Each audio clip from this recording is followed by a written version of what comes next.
This video is all about helping teachers on how to use the advanced search in looking for a PowerPoint presentation that is suited for their lesson or their topic. All they need to do is to go to Google search and click on the space button inside the box and highlight and type in your search. Like for example, I'm looking for a Microsoft SharePoint Designer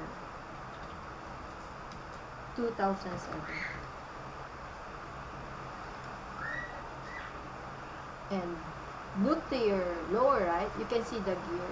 Click on, left click on it, and then click on the advanced search.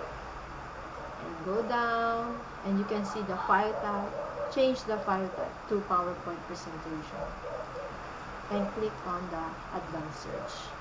So as you can see, all of the search that the computers showed you are all in the extension file name of the PowerPoint PPT.